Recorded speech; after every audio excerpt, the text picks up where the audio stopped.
ఈరోజు chicken liver ఫ్రైని ఎలా తయారు చేసుకోవాలో చూద్దాము.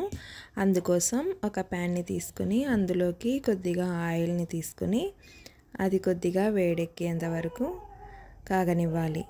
కాగిన తర్వాత అందులోకి కట్ చేసి పెట్టుకున్న గ్రీన్ చిల్లీని, ఆనియన్స్ని యాడ్ చేసుకోవాలి. యాడ్ చేసుకున్న తర్వాత అది తొందరగా వేగడానికి కొద్దిగా సాల్ట్ని యాడ్ చేసుకుని కొద్దిసేపు కలపాలి. కలిపిన తర్వాత ఇందులోకి పసుపును కూడా యాడ్ చేసుకోవాలి. యాడ్ చేసుకుని ఇది కొద్దిగా బ్రౌన్ కలర్ వచ్చేంత వరకు వేగనివ్వాలి. వేగిన తర్వాత ఇందులోకి కొద్దిగా అల్లం వెల్లుల్లి పేస్ట్ని యాడ్ చేసి అది కూడా పచ్చివాసన పోయేంత వరకు వేగనివ్వాలి. తర్వాత ఇందులోకి కట్ చేసి పెట్టుకున్న చికెన్ లివర్ని యాడ్ చేసుకోవాలి.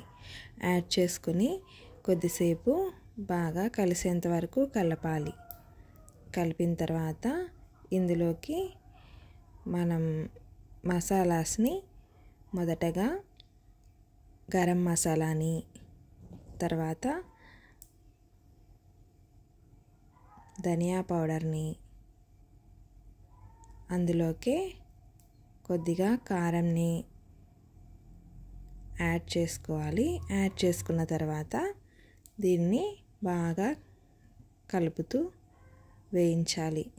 కొద్దిసేపు ఈ విధంగానే వేయించిన తర్వాత ఇందులోకి తగినన్ని వాటర్ని యాడ్ చేసుకోవాలి.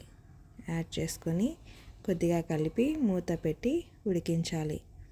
చూడండి, ఈ విధంగా ఆయిల్ బయటికి వచ్చేంత వరకు వేయించాలి. ఈ స్టేజ్లో ఇంకా ఉడకలేదు అనిపిస్తే ఇంకొద్దిగా వాటర్ని వేసి మరి కొద్దిసేపు మూత పెట్టి ఉడికించాలి. ఈ కన్సిస్టెన్సీలోకి వచ్చిన తర్వాత ఇందులోకి కొద్దిగా కొత్తిమీరను యాడ్ చేసి బాగా కలుపుతూ మీకు ఏ కన్సిస్టెన్సీలో పులుసు కావాలంటే ఇంకొద్దిగా ముందే ఆఫ్ చేసుకోవచ్చు.